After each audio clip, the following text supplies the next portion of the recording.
the theme I want to start with is the incredible derangement of various forms of thought, political life, scientific life, the sense-making machinery generally in this country over the last few years, and what we can perhaps do to counteract this derangement, what can be done, what must be done. There's sort of many anecdotes one can start with, but I thought I'd start with one that involves a good friend of mine from undergraduate days at Stanford, Jay Bhattacharya. Ended up pursuing an academic career, got a PhD in econ, medical degree, eventually became a tenured prof at Stanford in health policy and spent decades plugging away, writing various papers and books on what didn't work about socialist medicine of one sort or another, and then really found his voice in the last year or two as someone who started to question some of the conventional wisdom on COVID. It began with just a lot of very nuanced debates about, was the infection rate higher and therefore was the mortality rate lower and therefore was the panic overdone? If you were prioritizing COVID above everything else, how many cancer patients were dying, how many people in all other cases were not being taken care of? Were we sort of getting these very basic cost-benefit calculations right? You can sort of imagine how the movie roughly ended. It ended with posters of his face plastered around campus. This terribly evil person.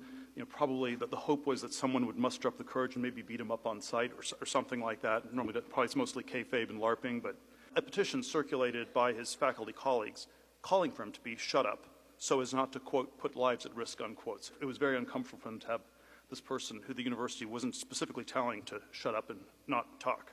And if you want to sort of distill it down to the specific crime, I think there was maybe one sentence that he had in one of his things, quote, "There is no high-quality evidence to support the assertion that masks stop the COVID disease from spreading," unquote.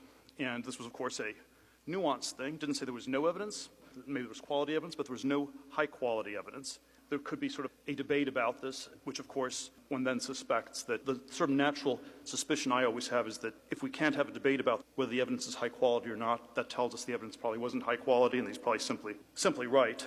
More generally, it raises questions about just this way in which the mob goes against the individual, in which the consensus theories of truth seem to misfire so badly in our society. We look back a year and a half later, I think he was more right than wrong on these things. As far as I can tell, it's still complicated. There was something deranged about a debate in which you could not have these sorts of discussions. And if you want to frame it politically, we always think of democracy as a good thing. In a democracy, the majority is more right than wrong, and 51% is more right than 49, and 70% is even more right. But if you get to 99.9%, maybe that's totally right, or maybe you're in North Korea.